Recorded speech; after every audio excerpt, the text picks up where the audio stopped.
Lepo pozdravljeni, spoštovani in dragi gledalke in gledalci. Slovenska prva liga Telekom Slovenije se vrača na male zaslone potem, ko je bila seveda zdaj reprezentančna pauza, se že danes začne 8. krog slovenskega državnega prvenstva v nogometu. In prva tekma med vsemi bo odigrana tule na mestnem stadionu ob jezeru, kjer Rudar pričakuje Aluminij. Sprva se je John Mary lepo obrnil, zdaj pa storil napako. Menca je potegnil in kako blizu je bilo tule vodstvu gostov.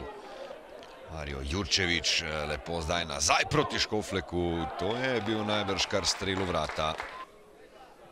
Še bo imel priložnost Pušauer za predložek, to ni slabo, Mary skače in zdaj so tudi domači nogometaši stresli okvir vrat. To je zdaj Menca, vedno Menca mimo Pušauerja, priložnost. Črnčič naredil prekršek, vprašanje, če jo bo odnesel brez kazni, to bomo kmalu videli. Dobre kombinacije gostov. Menca predolgo si je vzel časa, ali je to veljaven zadetek, tu imamo odgovor, ni.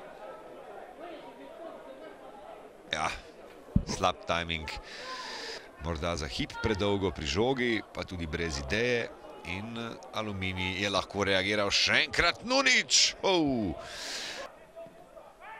Ne, tudi tokrat podaja naprej ni prava. Nunić bo še enkrat poskušal strel prek vrat. Glavni sodnik ni kazal nobenih rumenih kartonov v prvem polčasu.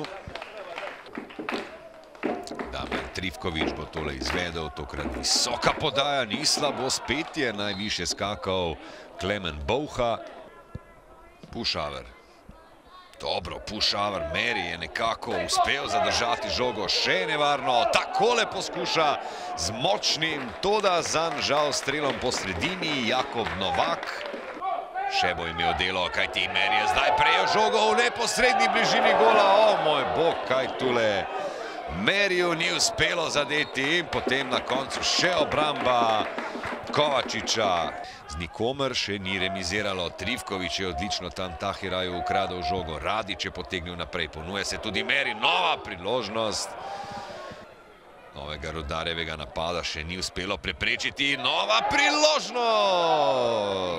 In v tem trenutku je konec tekme odpiskal Asmir Sagrković in vendarle na koncu zmagovalca na mestnem stadionu ob jezeru ni.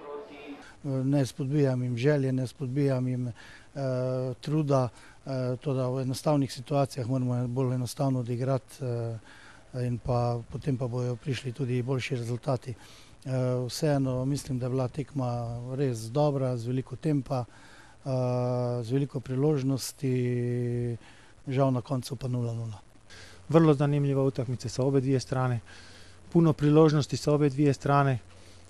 Kod nas je pozitivno da smo drugi put igrali na nulu, da smo ponovno vani kreirali dosta šansi i kad bi gledali na kraju sveukupno mislim da je remi realan.